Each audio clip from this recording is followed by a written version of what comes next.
तो चलिए दोस्तों, यहाँ पास हम लोग आ गए हैं अपने गेटवे ऑफ टैली। अब यहाँ चलते हैं अकाउंटिंग वाउचर में। ठीक है, अकाउंटिंग वाउचर में आने के बाद यहाँ पास मिलता है पेमेंट। ठीक है, तो हम लोग आज देखेंगे पेमेंट कैसे करेंगे और रिसिप्ट कैसे करेंगे। पेमेंट उनको करते हैं जिनसे हम लोग सामान उधारी में खरीदे हैं, और रिसिप्ट उसमें करते हैं जहाँ हम लोग किसी कस्टमर को सामान उधारी में बेचते हैं, वहाँ हम लोग रिसिप्ट में एंट्री करते हैं, क्योंकि पैसा यहाँ पास हमको मिलेगा।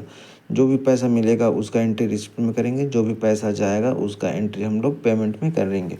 तो यहाँ पास हम लोग जो सामान खरीदे थे, परचेज़ किए थे, उसमें सामान हम लोग उधारी में खरीदे थे, उसका आज पेमेंट करने वाले हैं। तो जैसे पेमेंट करेंगे तो यहाँ पास हम लोग बैंक ऑफ बड़ौदा की जगह क्या करेंगे, हम लोग कैश में पेमेंट करने वाले हैं। तो यहाँ पास हम लोग नॉर्मल कैश ले लेते हैं। ठीक है, फिर एंट्री करते हैं। तो जैसे ही हम लोग कैश एंट्री करेंगे तो जितना अमाउंट हमारे पास है 50,820 रुपये, तो उतना अमाउंट हमारे पास दिखाएगा। जैसे ही हम लोग इनको पेमेंट करेंगे तो हमारे खाते से पैसा कम हो जाएगा और कस्टमर के में चला जाएगा, और जो भी उससे पैसा देने वाले थे वो भी हमारा जीरो हो जाएगा। तो हम लोग सामान किन से लाए थे उधारी में, तो हम लोग सामान लाए थे राजा फूड से। ठीक है, राजा फूड का एंट्री करेंगे तो यहाँ पास उसका बैलेंस दिखाएगा कि वो कितने रुपए का लेनदार है। CR का मतलब होता है लेनदार, DR का मतलब होता है देनदार। तो हम पैसा उनको देने वाले हैं, किनको, तो राजा फूड प्राइवेट लिमिटेड को।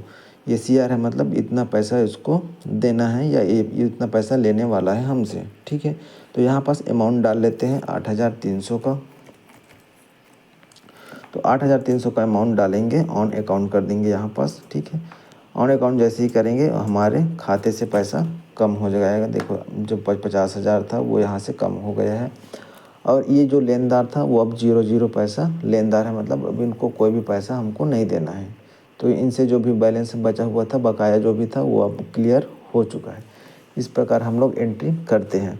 इसमें 2 एंट्री है। अगर पूरा का पूरा अमाउंट एक साथ पेमेंट करना है तो पूरा अमाउंट यहाँ पास एक साथ लिख सकते हैं। अगर कुछ पैसा अमाउंट करना है, पूरा अमाउंट हमारे पास नहीं है, कुछ पैसा ही अमाउंट है, तो हम उतने ही पैसा दे सकते हैं। मतलब कहने का मतलब है कि अगर 8,300 रुपये का उधार है तो हम उसको थोड़ा थोड़े किस्तों में भी उसको पेमेंट कर सकते हैं। दो बार में या 3 बार में भी पेमेंट कर सकते हैं। जितने बार में पेमेंट करना है उतने बार में हम लोग यहाँ से कर सकते हैं। एक बार में करना है तो पूरा अमाउंट डाल सकते हैं, और 2 बार में करना है तो इसको आधा आधा करके, हो सकता है किसी में 4,000 कर दिए, किसी में 4,300 रुपये कर दिए। ऐसा करके 2 बार में भी इसका पेमेंट कर सकते थे। ठीक है, आपको जैसा पेमेंट करना है वैसा आप उसमें पेमेंट कर सकते हैं। यहाँ पर नरेशन में लिख देते हैं कि बैंक कैश पेमेंट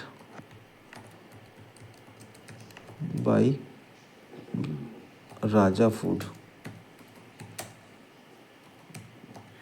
ये हमारे याददाश्त के लिए रहता है कि हमने किसको पेमेंट कितना कितना दिए हैं, वो हमारे याददाश्त के लिए रहे, भूले ना, इसलिए यहाँ पास नरेशन लिख देते हैं। अगर आपको भी लिखना है तो लिख सकते हैं, नहीं तो फिर अदरवाइज इसको छोड़ भी सकते हैं, इसमें कोई प्रॉब्लम नहीं होने का। अब नॉर्मल यहाँ से इंटर करके बाहर निकल जाते हैं। पहला हमने पेमेंट का कर दिए, जिसको पेमेंट करना था उसको हम लोग यहाँ पास पेमेंट करना सीख चुके हैं। अब चलते हैं कि जो कस्टमर को हम लोगों ने सामान बेचे थे उधारी में, उसका सामान का हम लोग पैसा का रिसीव कैसे कर सकते हैं। तो इसका भी सेम तरीका है। अगर कैश में रिसीव करना है तो हम लोग कैश ले लेते हैं। अगर डायरेक्ट UPI या बैंक पेमेंट से लेना चाहेंगे तो नॉर्मल बैंक जिस बैंक से हम लोग ले रहे हैं पैसा, उसमें हम लोग डाल सकते हैं।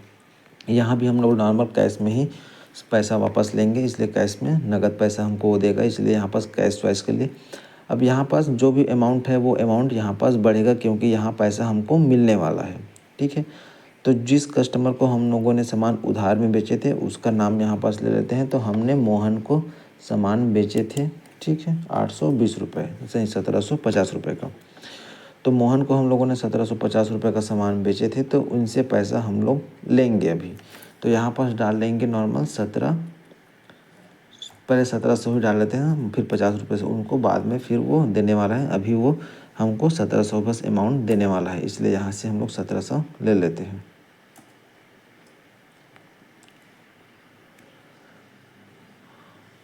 सॉरी, 1 मिनट, इसमें कुछ एरर आया है, इसलिए यहाँ पास प्रॉब्लम है। इसको फिर से एंट्री करते हैं। कैश में जाएंगे, यहाँ से मोहन ले लेंगे, कैश एंट्री करेंगे, यहाँ से क्या लेंगे, मोहन लेंगे।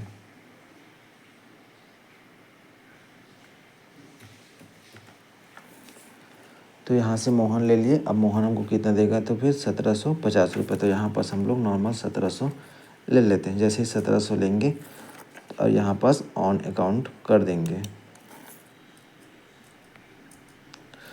तो ये हमको 1700 दिया। हमारा पैसा यहाँ से जो 4200 था वो बढ़ के कितना हो गया, 44,220 रुपये हो गया। अब ये 50 रुपये अभी भी और बचा हुआ है, मतलब 50 रुपये वो हमको अभी भी और पेमेंट करने वाला है। तो एक बार फिर से अगर और पेमेंट करने वाला है तो उसको मोहन करके फिर से यहाँ पास कर देते हैं। और अब कितना रुपये लेना है, तो अब उनसे हमको 50 रुपये नॉर्मल लेना है, तो 50 यहाँ पास डाल लेते हैं, ठीक है। और यहाँ से ऑन अकाउंट कर देते हैं। जैसे ऑन अकाउंट करेंगे तो देखिए यहाँ पास 220 रुपये था, वो बढ़ के कितना हो गया, 270 रुपये हो गया। और इनका जो भी बैलेंस बचा हुआ था वो भी अब टोटल 0 हो चुका है। तो इस टाइप से हम लोग 2 बार में पेमेंट कर सकते हैं, 2 बार में पेमेंट ले भी सकते हैं। यहाँ ज़रूरी ये नहीं है कि आप कितने बार में पेमेंट ले रहे हो, बस अमाउंट आपको यहाँ पर सही एंट्री करना है, कितने कितने मात्रा में कितने कितने पैसा दे रहे हैं या कितने कितने मात्रा में पैसा हम लोग वापस कस्टमर से ले रहे हैं। बस बाहर आके इसको एक्सेप्ट कर देते हैं। तो हमारा रिसिप्ट भी कंप्लीट हो चुका है। तो आज हमने पेमेंट करना सीख ले, जो भी उधार का सामान खरीदे थे उसका पेमेंट कैसे करते हैं वो देखें। जो भी कस्टमर को सामान उधार में बेचे थे उसका पैसा हम लोग कैसे लेते हैं उसको हम लोगों ने रिसिप्ट में एंट्री करके सीख चुके हैं। तो दोस्तों, जो भी सामान का पैसा जाएगा या फिर जो भी पैसा हमको देना है, किसी को पेमेंट करना है, तो उसका सारा एंट्री हमको पेमेंट में करना होगा। अगर कहीं से पैसा आता है, मतलब पैसा ले रहे हैं किसी से, तो उस सभी का हम लोग एंट्री किस में करेंगे, तो उन सभी का एंट्री हम लोग रिसिप्ट में करेंगे। ठीक है दोस्तों, तो आज अभी तक हम लोगों ने सेल्स करना सीख गए, परचेस करना सीख गए, पेमेंट करना सीख गए, रिसिप्ट करना सीख गए। तो अभी तक हम लोगों ने 4 एंट्री करना सीख गए यहाँ से, ठीक है। अब अगला में देखेंगे कि जर्नल में क्या होता है, काउंटर में क्या होता है, ठीक है दोस्तों। इन सभी वाउचर को एक साथ एक ही वीडियो में बताना पॉसिबल नहीं है, क्योंकि वीडियो बहुत ज़्यादा लंबा हो जाएगा। इसलिए आज के लिए मुझे दीजिएगा आज्ञा। आपको वीडियो अच्छा लगा हो तो लाइक कीजिएगा, शेयर कीजिएगा, ठीक है दोस्तों। और मेरे वीडियो को सब्सक्राइब करके इसका बेल आइकन ज़रूर प्रेस कर दीजिएगा, ताकि मैं अगला वीडियो डालूँ तो आप तक नोटिफिकेशन उसका पहुँच जाए, आपको वो वीडियो मिस ना हो। तो मुझे दीजिएगा आज्ञा।